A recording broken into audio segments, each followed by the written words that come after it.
America Iran യുദ്ധത്തിൽ America വിജയിച്ചതായിട്ട് America തന്നെ പ്രസ്താവന നടത്തി. എന്നാൽ ശരിക്കും അമേരിക്കയാണോ ജയിച്ചത്? എന്നാൽ ഞാൻ പറയുന്നു ഇറാനാണ് ജയിച്ചതെന്ന്. ഡീറ്റെയിൽ ആയിട്ട് അറിയണ്ടേ? So I'm Jose Prakash, welcome to JP's world.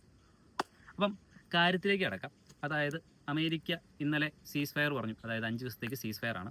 അതിനുശേഷം അമേരിക്ക ഒരു പ്രസ്താവന നടത്തി. അമേരിക്ക ഈ പറഞ്ഞതുപോലെ ഈ യുദ്ധത്തിൽ ഞങ്ങൾ വിജയിച്ചു, ഈ പറഞ്ഞ പോലെ ഇറാൻ്റെ എല്ലാത്തരം ഫെസിലിറ്റികളും ഈ പറഞ്ഞ പോലെ അമേരിക്ക നശിപ്പിച്ചു എന്നും പറഞ്ഞു.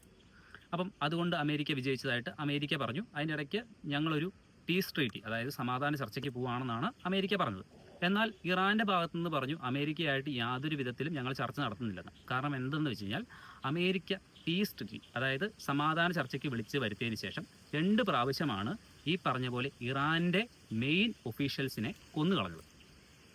ഇത് അമേരിക്ക ഇവിടെ മാത്രമല്ല, നമ്മൾ വെനിസ്വേലയെ കാണുമ്പോൾ, അതായത് വെനിസ്വേല എന്ന് പറഞ്ഞ കൺട്രിയിൽ ഈ പറഞ്ഞ പോലെ മാദ്രു എന്ന് പറഞ്ഞ ഒരു പ്രൈം മിനിസ്റ്റർ ഉണ്ടായിരുന്നു. ഈ പറഞ്ഞ പോലെ വെനിസ്വേലയിലെ ഈ പറഞ്ഞ പോലെ ഡ്രഗ്സും കാര്യങ്ങളൊക്കെ പോകുന്നുണ്ടെന്ന് പറഞ്ഞുകൊണ്ട് അമേരിക്ക അവിടെ ചെന്ന് അറ്റാക്കിന് ചെന്നു. അതിനുശേഷം അവർ ഒരു പീസ് ട്രീറ്റി, അതായത് സമാധാന ചർച്ചയ്ക്ക് ഇരുന്നു. ആ സമയം നോക്കി വെനിസ്വേലയിലെ പ്രൈം മിനിസ്റ്ററായ ഈ പറഞ്ഞ പോലെ മാദ്രുവിനെയും പുള്ളിയുടെ ഭാര്യനെയും അമേരിക്ക അറസ്റ്റ് ചെയ്ത് അമേരിക്കയിൽ കൊണ്ടുപോവുകയും അതിനുശേഷം ഈ വെനിസ്വേലയുടെ ഓയിൽ ഫുള്ള് അമേരിക്ക കൊള്ളയടിക്കുകയും ചെയ്തു. അത് തൊട്ടടുത്ത, അതായത് ഈ വർഷം നടന്ന സംഭവമാണ് ഇത്. അപ്പം ഇത്രത്തോളം അമേരിക്ക ക്രൂക്കഡായിട്ടാണ്, അതായത് ഒരു കുറുക്കനെ പോലെയാണ് അമേരിക്ക എല്ലാ കാര്യങ്ങളും ചെയ്യാറ്. അപ്പം അതാണ് ഈ പറഞ്ഞ പോലെ ഇറാൻ പറഞ്ഞത്, ഞങ്ങൾ ഒരിക്കലും സമാധാന ചർച്ചയ്ക്ക് വരത്തില്ല, മറിച്ച് ഇറാൻ അതിനേക്കാളും വലിയ അറ്റാക്കാണ് ആരുടെ നേരെ?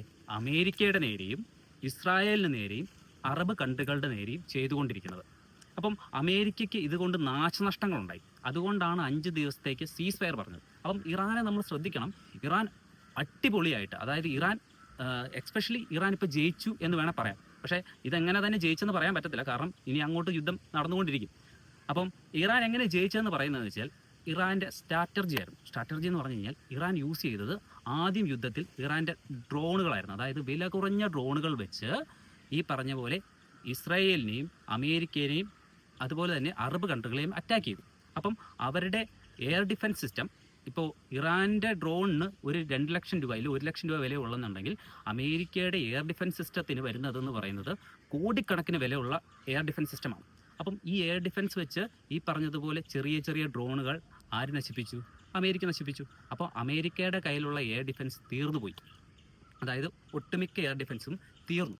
ഇതിന് ശേഷമാണ് ഇറാൻ അമേരിക്കയുടെ നേരെയും അമേരിക്കയുടെ പോർക്കപ്പലുകൾക്ക് നേരെയും അതുപോലെ തന്നെ ഇസ്രായേലിന് നേരെയും ബലിസ്റ്റിക് മിസൈലുകൾ, വലിയ വലിയ മിസൈലുകൾ വർഷിക്കാൻ തുടങ്ങിയത്.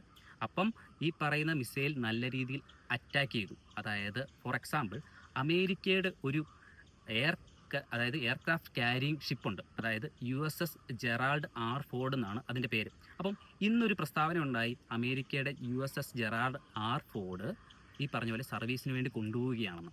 അപ്പം മനസ്സിലായ കാര്യം, അതായത് ഈ പറഞ്ഞ പോലെ ഇറാൻ നല്ല രീതിയിൽ അറ്റാക്ക് ചെയ്തു.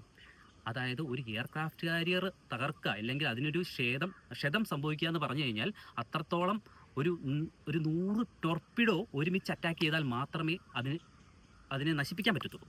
അപ്പം അങ്ങനെ ഇരിക്കുമ്പോഴാണ് ഇറാൻ ഈ പറഞ്ഞതുപോലെ ഈ പറഞ്ഞ USS ജെറാൾഡ് R. ഫോർഡ് എന്ന് പറഞ്ഞ ലോകത്തിൽ തന്നെ ഏറ്റവും വലിയ ഒരു എയർക്രാഫ്റ്റ് ക്യാരിയിങ് ഷിപ്പാണ്. അതായത് നമ്മുടെ നാട്ടിലുള്ള പോലെ INS വിക്രാന്ത്, പുതിയതായിട്ട് വരുന്ന INS വിശാൽ പോലത്തെ ഒരു യുദ്ധക്കപ്പലായിരുന്നു ഈ പറഞ്ഞ പോലെ ജെറാൾഡ് R. ഫോർഡ് എന്ന് പറയുന്നത്.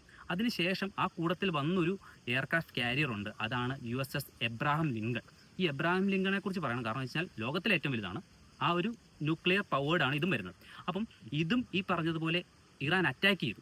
ബട്ട് അതിനെ തകർക്കാൻ പറ്റിയില്ല. പകരം ഈ അമേരിക്ക അതിനെ മാറ്റി നിർത്തി. അതായത് അപ്പം ഇപ്പം റെഡ് സീലായിരുന്നു ഈ പറഞ്ഞ USS എബ്രഹാം ലിങ്കൺ നിന്നിരുന്നത്. അവിടുന്ന് മാറ്റി സ്ഥാപിച്ചു ഇതിനെ.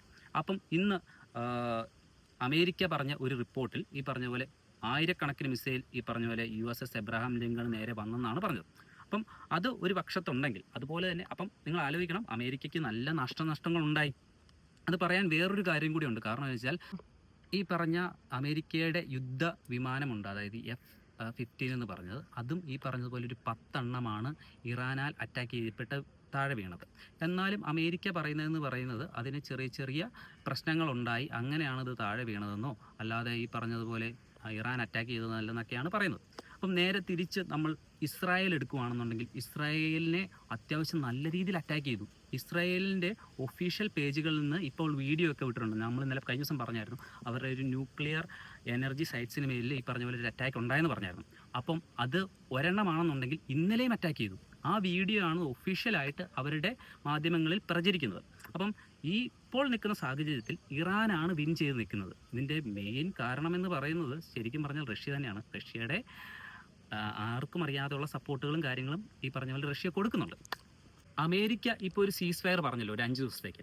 ശരിക്കും 5 ദിവസം കൊണ്ടൊരു സീസ് ഫയർ ആണോ, അല്ലെങ്കിൽ ഈ പറഞ്ഞ പോലെ യുദ്ധം നിർത്താനാണോ പ്ലാൻ എന്ന് ചോദിച്ചു കഴിഞ്ഞാൽ അതല്ല.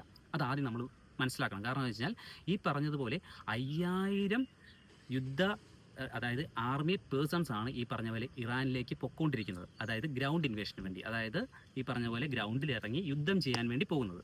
അപ്പം അവർ ഏത് ഗ്രൗണ്ടാണ് അറ്റാക്ക് ചെയ്യാൻ പോകുന്നതെന്ന് ചോദിച്ചാൽ അത് കാർഗ് ഐലൻഡാണ്. അപ്പം ഈ കാർഗ് ഐലൻഡിനെ കുറിച്ച് പ്രത്യേകം ഒരു വീഡിയോ തന്നെ ചെയ്തിട്ടുണ്ടുണ്ട്. അതുകൊണ്ട് അതിനെ ഡീറ്റെയിൽ ആയിട്ട് ഞാൻ പറഞ്ഞുതരാം. പക്ഷേ ഈ കാർഗ് ഐലൻഡ് പിടിക്കുന്നതുകൊണ്ട് അമേരിക്കയ്ക്ക് കുറേ ലാഭമുണ്ട്. അതായത് ഇറാനെ തന്നെ കൺട്രോൾ ചെയ്യാൻ പറ്റുന്ന ഒരു സ്പേസ് ആണ്, ഇതിലേക്ക് സ്ഥലമാണ് ഈ കാർഗ് ഐലൻഡ്. പകരം ഇറാൻ പറഞ്ഞുകൊണ്ടിരിക്കുന്നത് ഞങ്ങളുടെ രാജ്യത്തേക്ക് നിങ്ങൾ വരണം, നിങ്ങൾ എന്ന് ഞങ്ങളുടെ രാജ്യത്ത് കാല് കുത്തുമെന്ന് നോക്കിയാണ് ഞങ്ങൾ ഇരിക്കുന്നത് എന്നുള്ള രീതിയിലാണ് ഇറാൻ ഇന്നലെ ഒഫീഷ്യലായിട്ട് റിപ്പോർട്ട് വിട്ടിരിക്കുന്നത്.